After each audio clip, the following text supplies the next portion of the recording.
Sejarah Dunia yang Disembunyikan. Karya buku Jonathan Black. Bab 19. Mabuk Cinta. Dante, Troubadour, dan Jatuh Cinta Kali Pertama. Raphael, Leonardo, dan Magi dari Italia Renaissance. Joan dari ARC. Rabelais dan Jalan Orang Pandir. Pada 1274, di Florence, Dante yang masih muda melihat si cantik Beatrice untuk kali pertama. Itu cinta pada pandangan pertama. Itu juga kali pertama seorang jatuh cinta pada pandangan pertama. Dalam tarikh perkumpulan-perkumpulan rahasia, ini merupakan sebuah kebenaran sejarah yang luar biasa dan penting. Dalam sejarah konvensional, orang-orang telah jatuh cinta dan mencintai secara romantis sejak permulaan masa. Ini merupakan bagian dari susunan biologis kita. Demikian menurut mereka. Ode-ode karya Pindar dan Sappho merupakan ungkapan cinta yang romantis.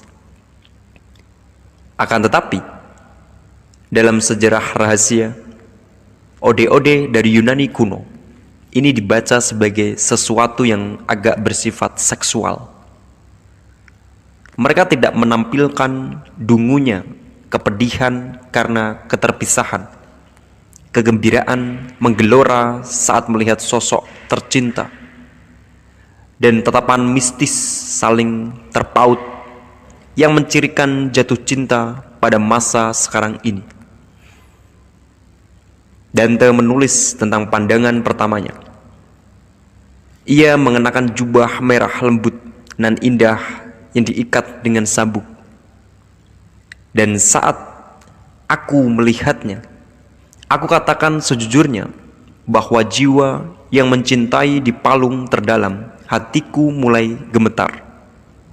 Begitu rupa sehingga menguasai seluruh keberadaanku. Awal dan akhir dari kebahagiaan hidupku telah tersingkap di hadapanku. Belakangan ia menulis tentang Beatrice bahwa saat kali pertama melihatnya, ia berpikiran bahwa dengan keajaiban tertentu, sesosok malaikat telah muncul di muka bumi. Akan keliru bila membaca hal ini dalam pengertian kaidah puitis. Dalam Komedia, ia menggambarkan sensasi saat terserap sepenuhnya dalam matanya dan mengatakan bahwa muatan erotis yang diterimanya dari sepasang mata itu membawanya ke surga. Sekali lagi, ini bukan khayalan puitis belaka yang erotis dan mistis berkelindan dalam suatu cara yang baru ada di barat. Baik Dante maupun Beatrice akan menikah dengan orang lain, dan wanita itu meninggal dalam usia muda. Apa yang hari ini kita pikirkan sebagai cinta romantis dengan kerinduannya yang mistis dan kesadarannya akan takdir, perasaan bahwa sesuatu sudah ditakdirkan, semuanya bersumber dari gejolak mistis dalam Islam. Sama seperti pemahaman khas Kristen tentang kasih sayang terhadap sesama yang memberi tanpa pamrih dapat dipandang telah tumbuh dari konsep nabi-nabi Ibrani tentang rahmat. Maka kini pemahaman dunia modern tentang kesucian dijelaskan oleh kondisi-kondisi kesadaran yang berubah yang dicapai oleh mistikus sufi seperti Ibnu Arabi. Karyanya yang revolusioner, The Interpretation of Longing, mengungkapkan cinta seksual dalam pengertian cinta ilahiyah. Para sufi mengungkapkan suatu perasaan yang tidak pernah dirasakan sebelumnya, dan dengan demikian menciptakan kondisi tersebut untuk dirasakan oleh orang lain. Selama lebih dari 1000 tahun, naluri erotis telah ditekan. Energi-energi seksual telah disalurkan ke dalam perkembangan akal manusia. Pada masa Aquinas dan Bacon, perkembangan ini sudah selesai, disusun dengan terjaga bermalam-malam sambil berlutut di depan altar. Summa Theologica dari Aquinas lebih daripada sekadar 2 juta kata-kata silogisme yang dipadatkan. Kesaksian terhadap sebuah kemampuan untuk pemusatan akal tanpa henti yang akan sulit ditandingi oleh para filsuf terbesar masa kini. Sekarang, terpicu oleh suatu dorongan yang menyebar dari Arabia, orang-orang mulai menerima sebuah kegembiraan baru dalam alam material, sebuah kesenangan sensual dalam cahaya, warna, ruang, dan sentuhan atas segala sesuatu. Titik evolusi kesadaran manusia berpindah dari sel-sel biarawan menuju taman kesenangan. Sebuah kemilau seksual yang gemerlap menyinari segalanya. Pendudukan Islam terhadap Eropa berlangsung paling lama di Spanyol. Kemudian, saat peradaban gemilang Mauresque Spanyol meluas ke arah utara, keberadaan cara baru ini menyebar ke seluruh dunia. Pertama-tama ke selatan Prancis. Pada abad ke-12, Provence dan Languedoc menjadi wilayah paling beradab di Eropa. Para penyair Provence yang disebut troubadour mengadaptasi bentuk puisi Arab Andalusia yang terinspirasi oleh kemegahan erotis mereka. Meskipun ia bukanlah seorang penganut esoterisme, The Wandering Scholar karya Helen Waddell tetap menjadi catatan klasik tentang masa transisi ini. Ia mengisahkan seorang kepala biara yang sedang berkuda bersama seorang biarawan muda yang diizinkan keluar biara untuk kali pertama. Sewaktu mereka berpapasan dengan beberapa wanita di tengah perjalanan. Mereka pasti iblis, kata si kepala biara. Menurutku, kata si biarawan muda, mereka hal paling cantik yang pernah aku lihat. Troubadour pertama yang muncul dalam arus sejarah eksoteris adalah Guillaume, pangeran dari Poitiers dan Duque dari Aquitaine, yang mulai menulis lagu-lagu cinta yang lembut dan penuh kerinduan ketika kembali dari perang salib. Namun, meskipun perkembangan awal ini bersifat sopan, hal ini menyebar ke semua kelas. Di antara para troubadour ada Bernard de Ventador, putra seorang tukang roti, dan Pierre Vidal, putra seorang pedagang bulu. Barangkali sebagai hasil dari pengaruh orang-orang seperti inilah, puisi sekarang menjadi penuh benda-benda sehari-hari, kodok, kelinci, mesin pertanian, pup, merpati yang jatuh, duri yang berderak, pipi yang berbantal sebelah lengan. Penyair troubadour Arnaud Daniel yang Dante gambarkan sebagai Il Miglio Fabbro membualkan tentang berburu kelinci dengan seekor lembu, mengumpulkan angin dan berenang melawan ombak.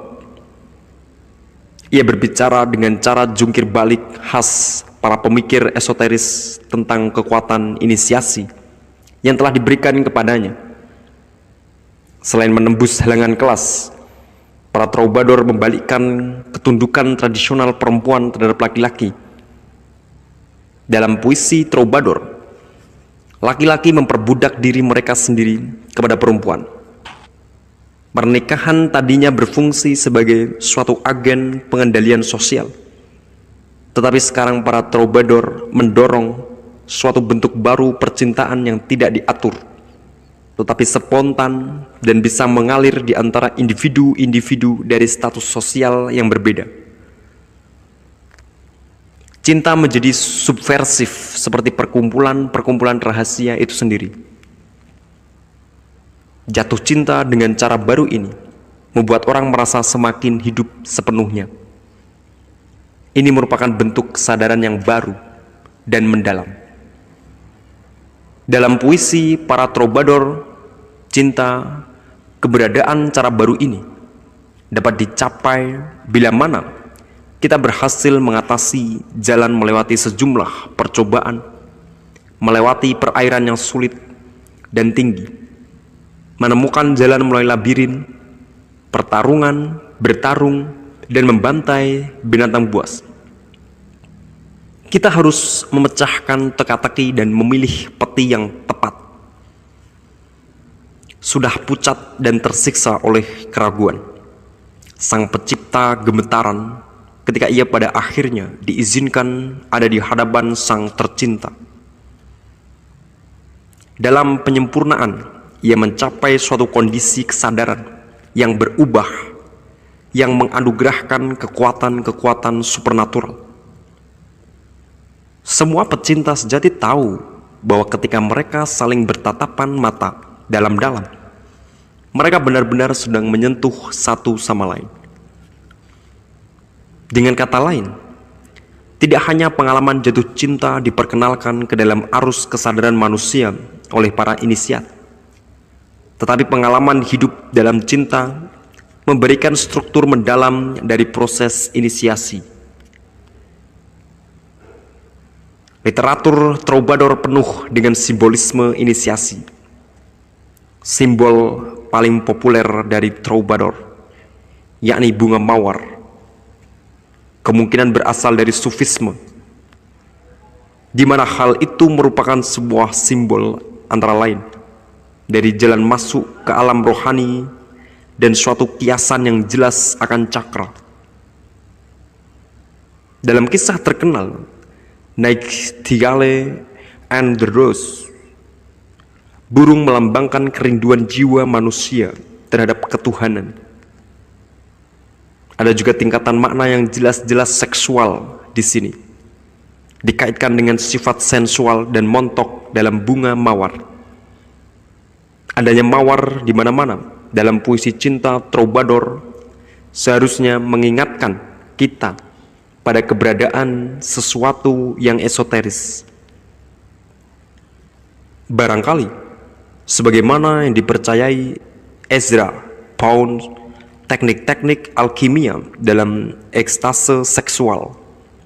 Guillaume dari Poitiers menulis, "Aku ingin mempertahankan wanitaku demi menyegarkan hatiku sebaik-baiknya, sehingga aku tidak bisa menua.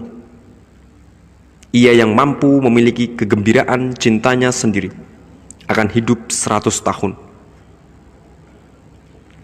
Pada awal mulanya, dorongan di balik lahirnya Renaissance adalah sebuah dorongan seksual. Mari kita perjelas tentang hal memalukan yang sedang kita nyatakan di sini, bahwa seluruh kesadaran manusia berubah dan bergerak ke tingkat evolusi yang lain hanya karena beberapa orang melakukan tindakan seksual dengan suatu cara yang baru. Mereka bercinta untuk kali pertama. Ketika kita mencapai kondisi kesadaran yang berubah, itulah orgasme. Bisakah kita berpikiran demikian? Atau apakah orgasme bertentangan dengan pemikiran. Kita bisa dan harus mengajukan pertanyaan yang sama tentang sebuah ekstase mistik, perkumpulan-perkumpulan rahasia dan kelompok-kelompok bidah seperti kaum Chadhar, Templar, dan Troubadour mengajarkan teknik-teknik ekstase mistik. Akankah kemampuan pemikiran manusia yang susah payah diraih itu cukup kuat untuk mempertahankan ekstase ini? Dalam Commedia Dante membawa dorongan erotis spiritual dari para troubadour tersebut ke tingkat yang lain. Ia memperluas cintanya kepada Beatrice hingga menjangkau seluruh kosmos. Pada bagian awal Commedia, Dante menggambarkan bagaimana pada abad pertengahan ia mendapati dirinya tersesat di sebuah hutan yang suram, tempat ia bertemu dengan Virgil, salah seorang inisiat besar dari dunia kuno. Virgil membawa Dante melalui sebuah portal dengan kata-kata, "Tinggalkan semua harapan, wahai kalian yang masuk ke sini." Tertulis di atasnya. Virgil kemudian menuntunnya ke sebuah dunia bawah tanah seperti yang dijelaskan dalam Aeneid dan berisi makhluk-makhluk yang sudah kita temui dalam sejarah. Mereka menyeberangi sungai Acheron dan memasuki semesta bayangan. Mereka bertemu hakim orang mati, Minos dan Cerberus, anjing berkepala 3. Mereka memasuki kota Bermenara, Dis bertemu 3 Furies dan Minotaur.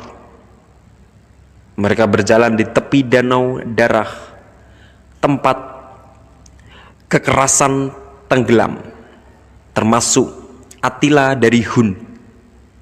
Mereka melintasi hutan harpi dan gurun pasir yang membara. Mereka bertemu penyihir terkenal Skotlandia, Michael Scott, Nimrod, dan akhirnya di anak tangga terdalam dari neraka, Dante melihat apa yang awalnya ia kira sebuah kincir angin. Sebenarnya itu adalah sayap Lucifer. Pastinya sudah dipahami dengan baik oleh orang-orang sejaman Dante bahwa bagian ini bagian pertama dari puisinya, menggambarkan sebuah perjalanan nyata ke bawah tanah. Dengan kata lain, bahwa Dante telah menjalani sebuah inisiasi bawah tanah. Ia barangkali telah dituntun melalui serangkaian cobaan berat dan upacara seperti yang kita lihat telah dijalani oleh kesatria Owen di Noegal. Virgil mungkin saja merupakan samaran untuk inisiator Dante di kehidupan nyata. Seorang cendekiawan bernama Brunetto Latini melakukan perjalanan sebagai seorang duta ke Spanyol. Di sana Latini bertemu orang-orang terpelajar, baik dari tradisi Ibrani maupun Arab. Karya besarnya The Book of Trisur mencakup ajaran-ajaran okultisme mengenai sifat-sifat keplanetan dari batu-batu mulia. Mereka yang belum menjalani inisiasi seringkali gagal memahami sifat-sifat inisiasi dari deskripsi Dante tentang kosmos, bahwa anak-anak tangga neraka yang berputar ke bawah mencirikan sifat-sifat keplanetan. Karya Dante ditulis untuk dibaca dalam beberapa tingkatan yang berbeda, astrologis, kosmologis, moral, bahkan beberapa mengatakan alkimia. Seperti Fotuhat dan seperti sebuah model sebelumnya, Book of the Dead, Commedia, di satu sisi merupakan sebuah panduan untuk alam akhirat. Di sisi lain merupakan sebuah pedoman inisiasi, dan di sisi yang lain lagi merupakan sebuah catatan tentang bagaimana kehidupan di alam material, seperti halnya alam akhirat, ditentukan oleh bintang-bintang dan planet-planet. Komedia menunjukkan bagaimana ketika berperilaku buruk dalam kehidupan ini, kita sudah membangun sebuah purgatori, sebuah neraka untuk diri kita sendiri di dalam dimensi lain yang bersinggungan dengan kehidupan sehari-hari. Kita sudah menderita, tersiksa oleh iblis.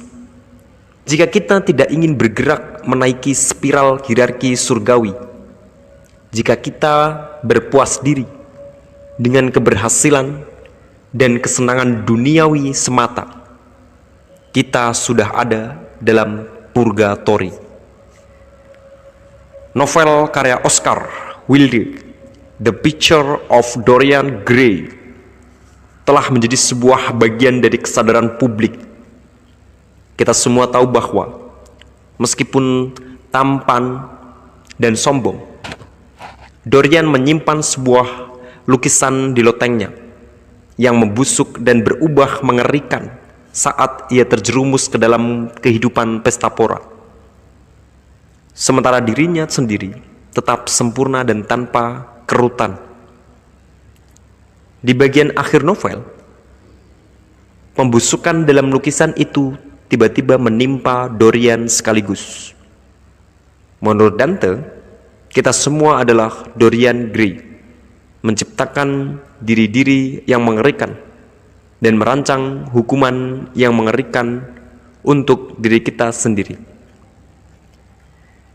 Apa yang membuat visi Dante jauh lebih megah daripada Wilde adalah bahwa tidak hanya ia menunjukkan bahwa kita masing-masing menciptakan surga dan neraka di dalam diri kita, ia juga menunjukkan apa akibat dari kejahatan kita terhadap struktur dan tekstur dunia.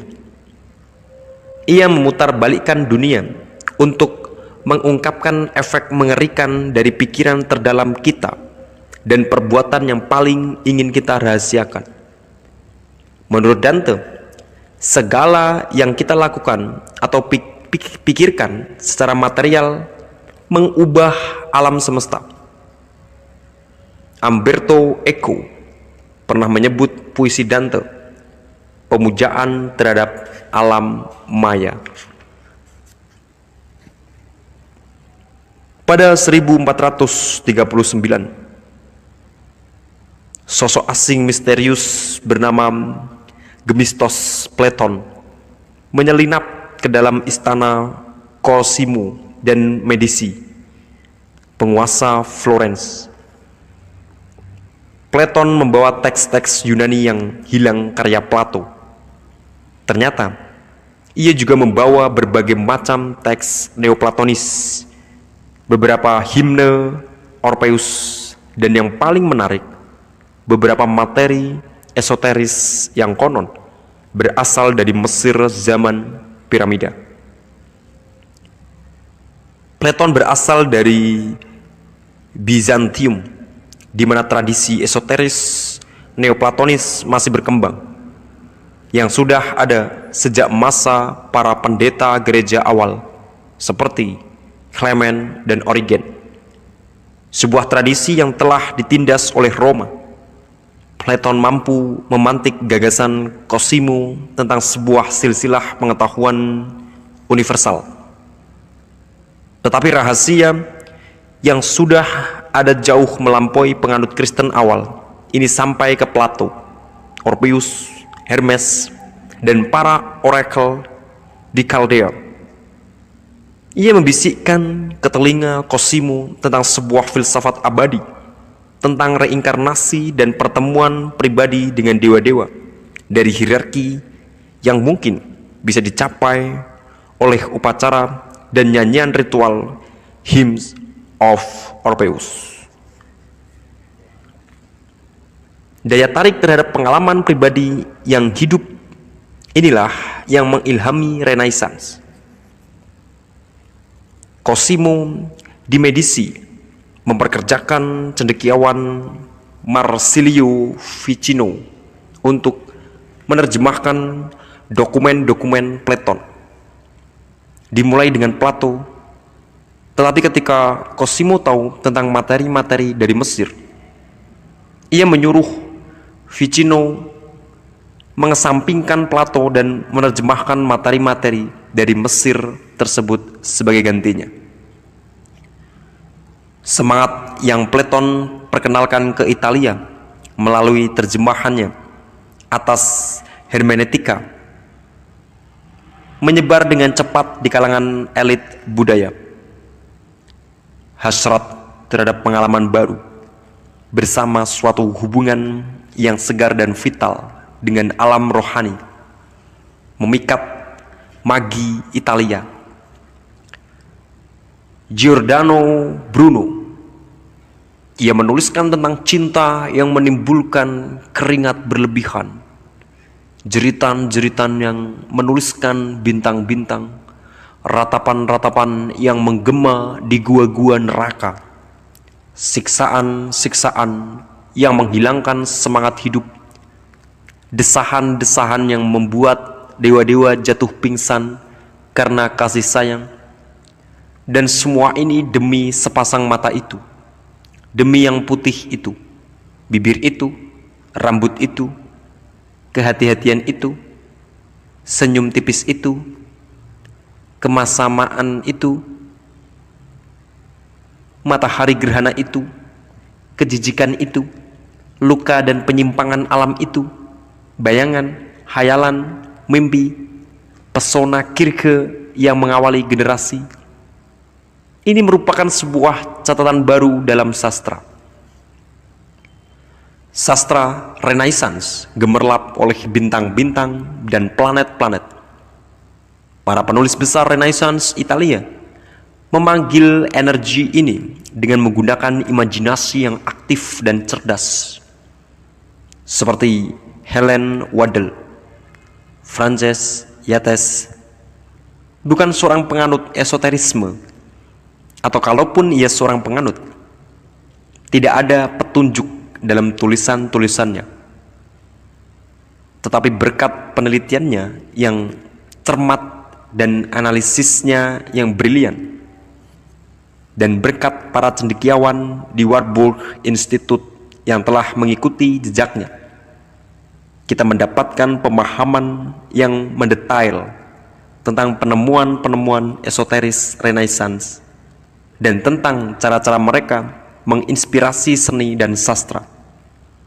Terjemahan-terjemahan dari teks-teks hermetik karya Marsilio Ficino berbicara tentang penciptaan gambaran-gambaran dalam pengertian esoteris. Jiwa kita, jika sudah berketetapan hati pada karya dan pada bintang-bintang melalui imajinasi dan emosi, menyatu dengan jiwa dunia dan dengan cahaya bintang-bintang yang melaluinya dunia jiwa bertindak. Apa yang dikatakan Ficino adalah bahwa jika kita membayangkan sepenuh dan sejelas mungkin jiwa-jiwa, planet-planet, dan dewa-dewa bintang, kemudian sebagai hasil dari tindakan imajinasi ini, kekuatan dari jiwa-jiwa ini melalui diri kita. Kita sudah melihat dalam bab terakhir bahwa abad pertengahan merupakan zaman kejayaan bagi sihir. Pada masa itu, para pemikir esoteris dan okultis mulai membangun gambaran-gambaran di dalam pikiran mereka yang dapat dihuni oleh dewa-dewa dan roh-roh dan menghidupkannya. Sebagaimana dulu para pembuat kuil dan pusat-pusat misteri dunia kuno pernah membangun benda-benda seperti patung-patung untuk digunakan oleh makhluk tanpa wujud sebagai tubuh. Di Italia, pada masa Renaissance, tersebut, para seniman dengan keyakinan esoteris mulai menciptakan kembali gambaran-gambaran magic di dalam pikiran mereka dengan cat dan batu. Pada abad pertengahan, penyebaran kitab-kitab mantra menjadi sebuah aktivitas yang sepenuhnya subkultur dan sembunyi-sembunyi. Sekarang literatur hermetik Renaissance yang lebih terpublikasi secara luas memberikan instruksi-instruksi tentang cara membuat azimat-azimat yang dirancang untuk mengundang pengaruh dari alam rohani yang diterima oleh para seniman pada masa itu. Literatur hermetik menjelaskan bagaimana pengaruh-pengaruh gaib bisa menjadi lebih efektif bila azimat-azimat itu dibuat dari logam-logam yang sesuai dengan jiwa yang sedang dipanggil. Emas untuk dewa matahari misalnya, perak untuk dewa bulan, warna, bentuk, hieroglif, dan segel tertentu sekali lagi diungkapkan sebagai simpati terhadap makhluk tanpa wujud tertentu.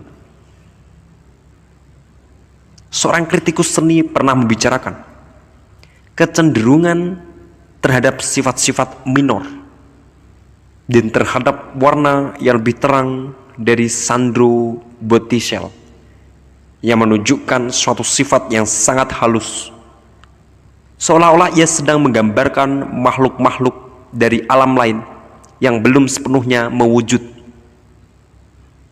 Kita bisa melihat pengaruh Fucino dalam lukisan Botticelli yang dikenal dengan Primavera, yang menggambarkan proses penciptaan materi dalam pengertian emanasi berurutan bola-bola planet dari pikiran kosmis. Primavera itu sendiri telah menunjukkan kecenderungan yang luar biasa untuk hidup dan bernapas di dalam benak mereka yang pernah melihat lukisan tersebut sejak saat itu. Para seniman Neoplatonis Renaissance percaya bahwa mereka sedang menemukan kembali rahasia-rahasia kuno. Mengikuti Plato, mereka percaya bahwa semua pembelajaran merupakan sebuah proses mengingat. Pikiran kita merupakan tonjolan-tonjolan dari pikiran kosmis pusat yang besar ke dalam alam material. Segala yang pernah dialami atau dipikirkan dalam sejarah tersimpan dalam ingatan dari pikiran kosmis, atau mungkin lebih tepatnya kini tinggal dalam semacam keabadian. Jika Plato benar, buku ini sudah ada di dalam diri Anda. Dengan Renaissance Italia yang tinggi itulah kita akhirnya mengetahui tentang sosok-sosok jenius penting, bukan hanya Botticelli, melainkan juga Leonardo, Da Vinci, Raphael, Michelangelo. Jenius adalah seorang yang benar-benar berbeda dari kita semua karena kemegahan dan kejernihan visi mereka. Dan mungkin tepat bahwa perkembangan ini terjadi di Italia karena hal itu merupakan sebuah kelanjutan dari tradisi visi menggelora dari Joachim dan St. Francis. Seperti para santo, para seniman besar kadang-kadang menjadi corong bagi makhluk-makhluk besar alam rohani. Menurut tradisi esoteris, pelukis Raphael terinspirasi secara langsung oleh malaikat Raphael. Tangannya melukis mahakaryanya dibimbing oleh kekuatan ilahi. Akan tetapi, ada sebuah tradisi yang lebih asing dan misterius, bahwa individu yang berinkarnasi sebagai Raphael sebelumnya pernah berinkarnasi sebagai Yohanes Pembaptis. Menurut Steiner, hal ini menjelaskan mengapa tidak ada lukisan utama oleh Raphael tentang peristiwa yang terjadi setelah kematian Yohanes Pembaptis. Mahakarya-mahakaryanya menggambarkan Madonna dan anak-anak dengan suatu kualitas yang aneh dan sangat menakjubkan, seolah-olah dilukis dari ingatan. Banyak magi tinggal di Italia dalam puncak Renaissance pada masa Leonardo. Mereka seringkali berkarya dalam kelompok tertutup di studio seorang seniman, di mana kemajuan artistik dan spiritual bisa dibimbing bersama-sama dan berjalan beriringan. Misalnya, ahli matematika dan penganut hermetisis Luca Pacioli, yang merupakan orang pertama yang menulis secara terbuka tentang formula rahasia di balik pentagram Venus, adalah salah satu guru Leonardo mengenai proporsi Tuhan. Magi lain yang kita ketahui berpengaruh terhadap Leonardo karena Leonardo memiliki beberapa buku-bukunya dan menyebut namanya dalam buku catatannya sendiri, adalah seorang arsitek dari generasi yang lebih lama. Leon Battista Alberti adalah arsitek Rucellai Palace di Florence, salah satu bangunan klasik paling awal di Italia Renaissance, dan fasad Santa Maria Novella juga di Florence. Ia juga penulis salah satu buku paling aneh dalam bahasa Italia, Hypnerotomasia Polyps Hilis, adalah kisah tentang Polyphilo. Terjemahan judul tersebut kira-kira adalah sang pecinta banyak hal dalam perjuangannya demi cinta di dalam mimpi. Sang tokoh utama terbangun pada hari ia akan memulai sebuah petualangan, tetapi jatuh ke dalam mimpi. Ia mengejar kekasihnya melalui sebuah lanskap aneh yang dihuni oleh naga-naga dan monster-monster yang lain, melalui jalur berliku-liku yang akan membawanya ke banyak bangunan luar biasa yang setengah batu, setengah organisme hidup. Bagian dalam sebuah kuil misalnya tampak sebagai jeruannya. Alberti terobsesi oleh alam dan bentuk-bentuk alamiah, lalu menggabungkan mereka dalam karyanya secara proto-surreal yang paling tidak biasa ini. Ketika kita melihat misalnya dua versi Virgin of the Rocks, obsesi yang sama ini muncul dalam bentuk lanskap ekspresif dalam kerinduan spiritual, merupakan satu contoh yang jelas akan pengaruh Alberti terhadap Leonardo. Kisah tersebut berkembang dengan logika mimpi. Pada satu sisi, Hypnerotomasia merupakan sebuah manifesto arsitektural. Alberti sedang mengusulkan bahwa arsitektur baru zaman Renaissance yang ia berperan penting dalam penciptaannya seharusnya mengandung logika mimpi, alih-alih membudak dan segan mengikuti preseden. Arsitek harus bekerja dalam suatu kondisi pikiran yang baru dan bebas, di mana tidak ada yang terlarang, di mana arsitek harus membiarkan diri mereka terinspirasi oleh perpaduan bentuk-bentuk yang mungkin ditunjukkan oleh kondisi kesadaran yang berubah.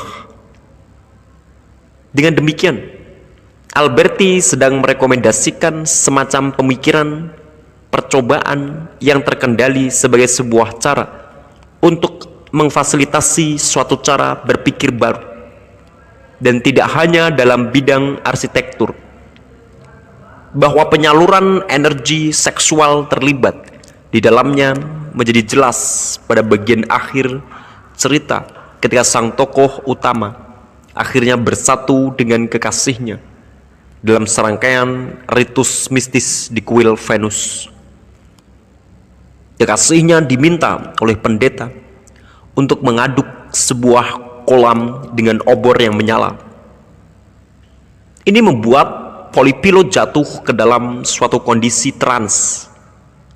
Kemudian sebuah baskom berbentuk cangkang penuh sperma ikan paus, musk, minyak kamper, minyak almond, dan zat-zat lainnya dibakar. Merpati disembelih dan nimfa menari di sekeliling altar.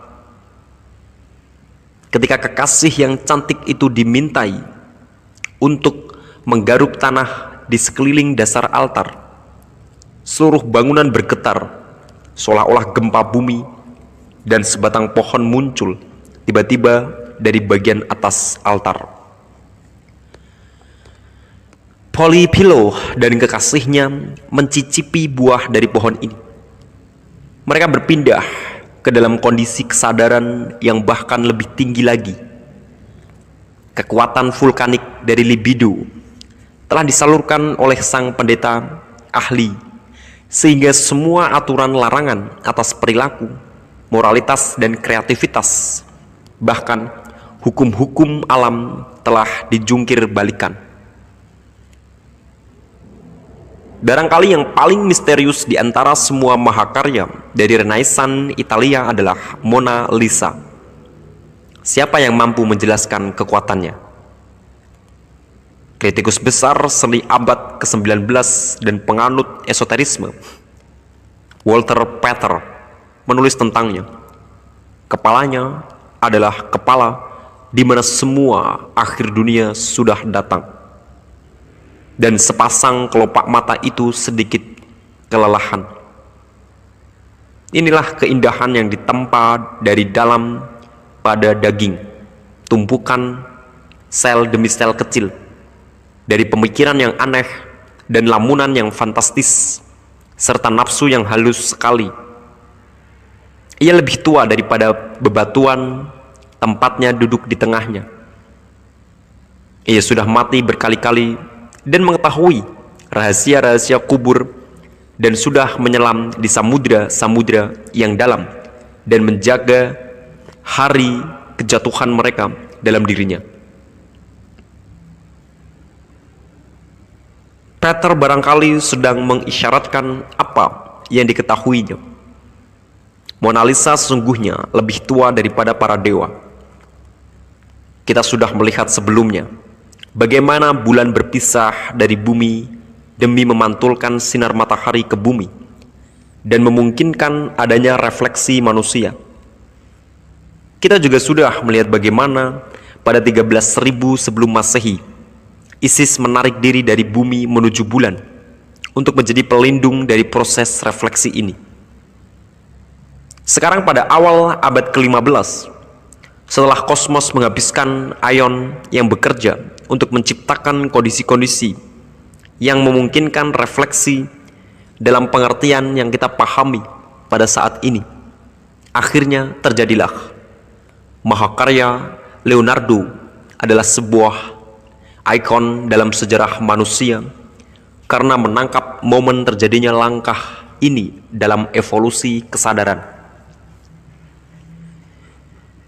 Di wajah Mona Lisa kita melihat untuk kali pertama sukacita mendalam dari seseorang yang mengeksplorasi kehidupan batinnya.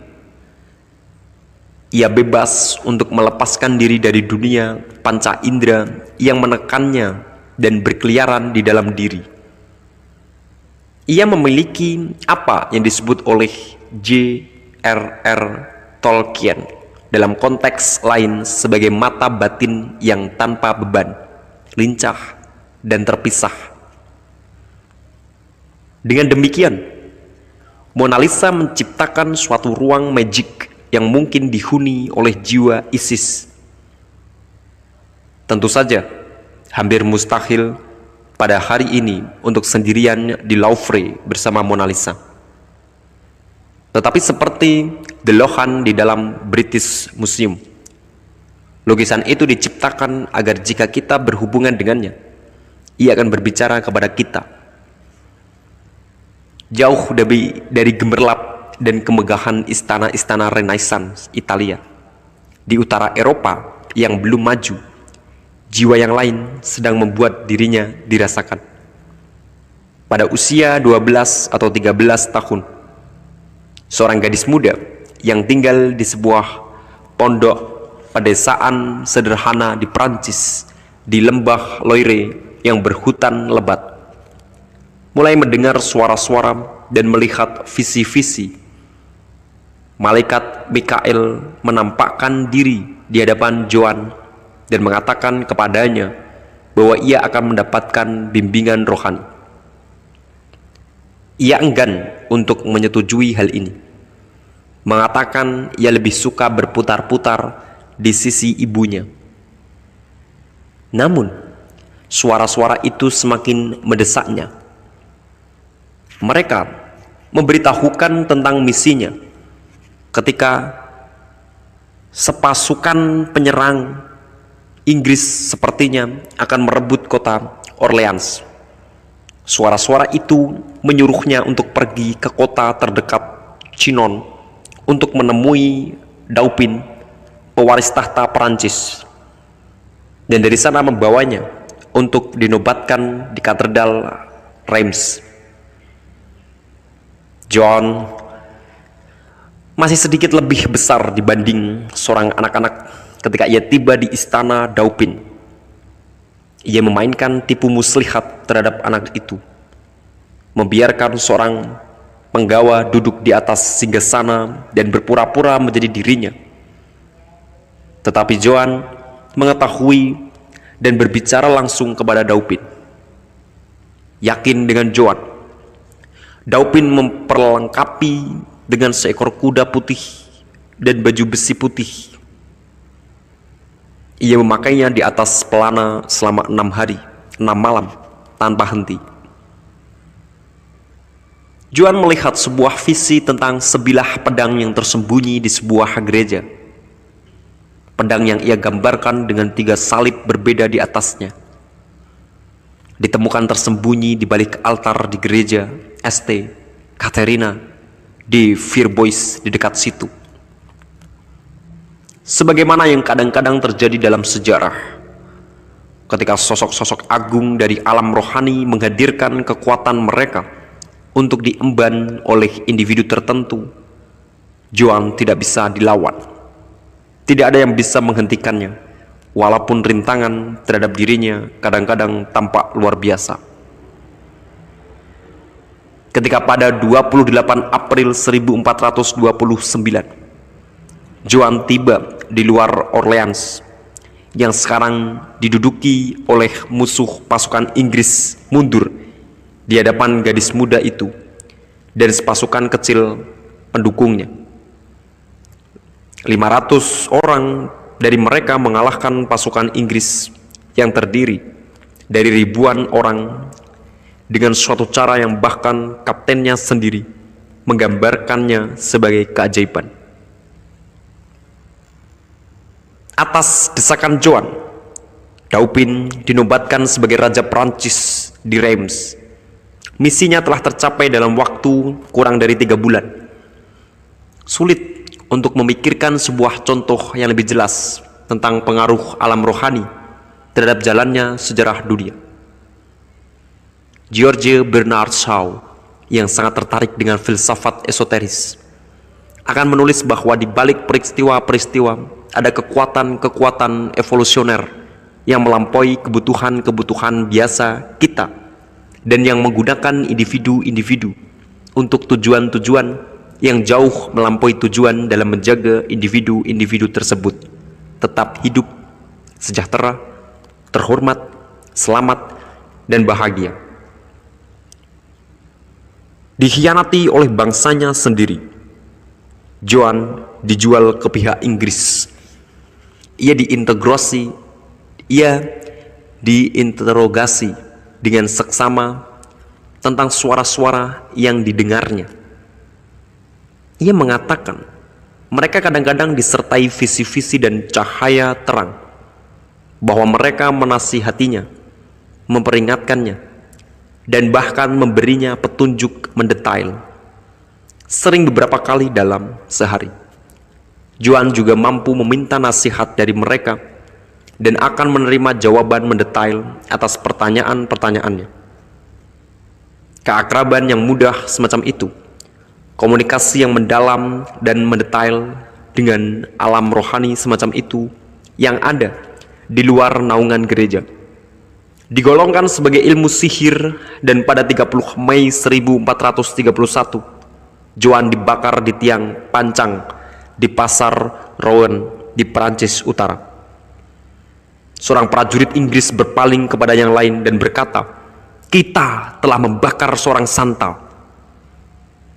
Terlihat seolah-olah kekuatan spiritual besar yang telah menjadikannya tidak bisa diganggu gugat kini telah meninggalkannya, dan tiba-tiba kekuatan yang berlawanan bergegas menghampirinya bersama untuk menguasainya. Inggris menganggapnya sebagai musuh, tetapi menurut perspektif sejarah rahasia, Inggrislah yang paling diuntungkan oleh tindakan Joan dari Arch yang terilhami kekuatan ilahi tersebut. Prancis dan Inggris telah berkonflik sengit selama ratusan tahun, dan meskipun pada masa Joan Inggris berada di atas angin secara militer, Inggris secara budaya didominasi dalam bahasa dan sastranya oleh Prancis. Tanpa pemisahan dari Joan atas Prancis dan Inggris, keutamaan kontribusi Inggris terhadap sejarah dunia, realisme psikologis dari Shakespeare, dan filsafat yang terpisah dan toleran dari Francis Bacon tidak akan mungkin terjadi. Pelukis Albrecht Dürer kembali ke Jerman setelah sebuah perjalanan ke Italia, tempat ia telah diinisiasi ke dalam pengetahuan esoteris perkumpulan para pelukis. Visi-visi aneh atas kiamat akan mulai menginspirasi ukiran-ukiran kayunya.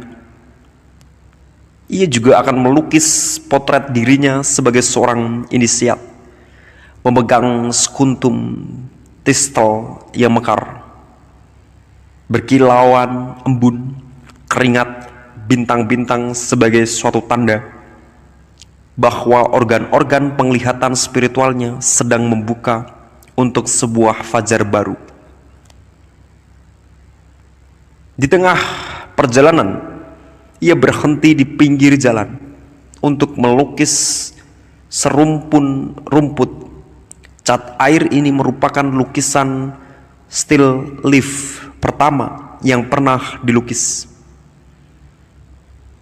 Tidak ada yang menuntun pada hal tersebut dalam sejarah seni. Sebelum Dürer, tidak ada yang benar-benar melihat sebongkah batu dan serumpun rumput dengan cara yang kita pahami pada masa kini. Perjalanan Dürer juga harus dianggap sebagai sebuah tanda bahwa dorongan terhadap evolusi kesadaran manusia sedang bergerak ke utara Eropa. Para penduduk utara akan mendapati diri mereka bertentangan dengan negara-negara yang semakin mendekati Katolik di selatan. Perkembangan-perkembangan politik menjadi saksi kebangkitan negara-negara kuat baru di utara, yang akan menjadi kendaraan bagi bentuk-bentuk kesadaran yang baru. François Rabelais lahir mendekati akhir abad 15, menyusuri jalan-jalan sempit di Chinon sekitar 50 atau 60 tahun setelah bunyi langkah kaki Joan menghilang. Riwayat dan karyanya digelorakan oleh semangat kaum troubadour. Sementara Dante, penduduk selatan, telah menulis dengan suatu kerinduan akan keluhuran spiritual. Semua kesenangan Rabelais tampaknya, setidaknya pada pandangan pertama, berada dalam alam material. Novel besarnya, Gargantua and Pantagruel, berkisah tentang raksasa-raksasa yang mengamuk di seluruh dunia, menimbulkan malapetaka karena selera raksasa mereka. Kegembiraan dalam benda sehari-hari yang telah mencirikan kaum Troubadour diberi sentuhan humor baru oleh Rabelais. Gargantua berisi daftar panjang benda-benda yang mungkin ingin Anda gunakan untuk membersihkan pantat Anda, yang meliputi topeng beledu seorang wanita, topi seorang pelayan, bulu bergaya Swiss seekor kucing, tumbuhan sage, adas daun bayam, spray, tirai, seekor ayam, burung laut, dan berang-berang. Perjuangan panjang untuk bangun ke alam material yang telah dimulai dengan Noah akhirnya selesai, dan hasilnya semata-mata kegembiraan, kecintaan terhadap cahaya dan tawa, makanan dan minuman gulat, dan bercinta mendorong prosa yang padat dan kuat. Dalam halaman-halaman Rabelais, dunia bukanlah tempat mengerikan yang gereja telah berhasil keluar darinya. Filosofi gereja yang menyangkal dunia terbukti tidak menyehatkan. Tertawalah dan hadapilah dengan berani apapun itu, kata Rabelais. Tawa, kegembiraan, dan keceriaan merupakan obat untuk pikiran dan tubuh. Keduanya bisa diubah. Rabelais mencintai dunia, dan dalam tulisannya cinta pada benda-benda dan cinta pada kata-kata berjalan beriringan. Keberlimpahan segala sesuatu dan penciptaan kata-kata baru bermunculan dalam halaman. Namun, ada suatu arus bawah inisiasi rahasia bagi mereka yang ingin mencarinya. Rabelais adalah seorang mistikus, tetapi bukan dalam gaya spiritual abad pertengahan. Para troubadour telah menulis tentang kegilaan, jatuh cinta, dan beberapa di antara mereka telah menulis diri mereka sebagai orang mandir dan orang gila. Dengan hal ini, mereka bermaksud bahwa mereka telah menemukan cara baru menuju alam rohani, dan bahwa ketika kembali, mereka melihat kehidupan menjadi jungkir balik dan berubah luar dalam. Dengan demikian, bagi para troubadour, realitas sehari-hari sudah tampak sangat berbeda. Dan Rabelais sekarang mengubah cara pandang baru ini ke dalam narasi, menciptakan sebuah gaya humor subversif yang akan menjadi ciri dari para penulis inisiatik seperti Jonathan Swift, Voltaire, Lewis Carroll, dan André Breton. Tidak hanya Rabelais menemukan bahwa ia mampu berkeliaran di alam rohani dengan kebebasan baru, tetapi ketika ia kembali ke alam material, ia tidak bisa menerima asumsi-asumsi orang lain akan hal itu. Konvensi mereka, moralitas mereka, secara serius dalam kisahnya, tokoh utamanya mendirikan biara telema yang memanjang perintah, lakukan apa yang engkau kehendaki di atas gerbangnya. Rabelais membayangkan ditemani para inisiat yang kesadarannya begitu berubah sehingga mereka berada di luar kebaikan dan kejahatan. Di bagian akhir, Gargantua and Pantagruel setelah melakukan banyak pelayaran menjelajahi banyak samudra, di mana selama itu mereka telah melihat banyak keajaiban bertempur dengan manusia, kucing, pasukan sosis, dan raksasa pemakan kincir angin. Tokoh utama kita pada akhirnya tiba di sebuah pulau misterius.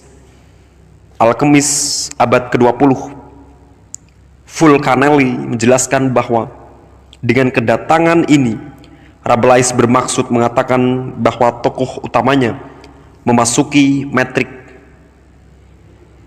Mereka dituntun ke sebuah ruang inisiasi di sebuah kuil bawah tanah.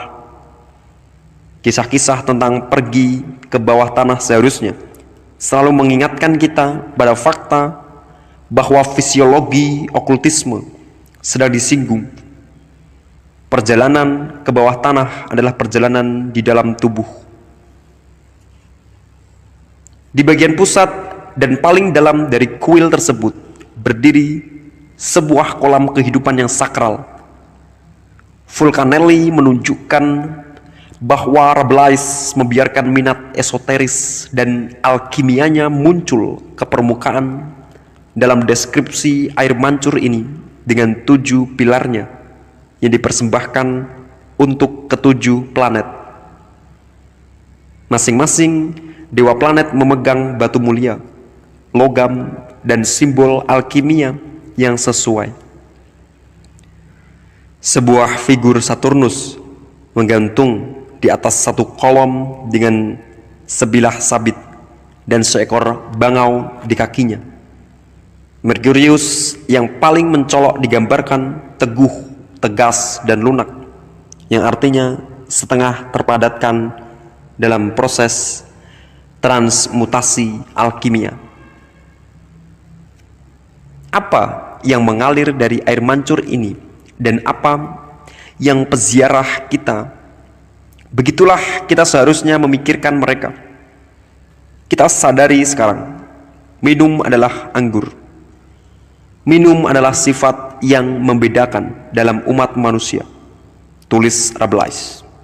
Maksudku, minum anggur yang dingin dan lezat harus kau ketahui, kekasihku, bahwa dengan anggur kita menjadi ilahi, karena kekuatannya itulah yang akan mengisi jiwa dengan kebenaran, pengetahuan, dan filsafat. Dalam fisiologi okultisme oriental tertentu, anggur digunakan sebagai sebuah simbol sekresi di dalam otak yang mengalir ke dalam kesadaran dalam keadaan-keadaan gembira. Pada abad ke-20, beberapa ilmuwan India melangkah lebih jauh dengan menunjukkan bahwa anggur dalam teks Weda merujuk pada apa yang hari ini kita sebut dimethyltryptamine, enzim yang mengalir dari daerah yang lebih tinggi dari otak kecil.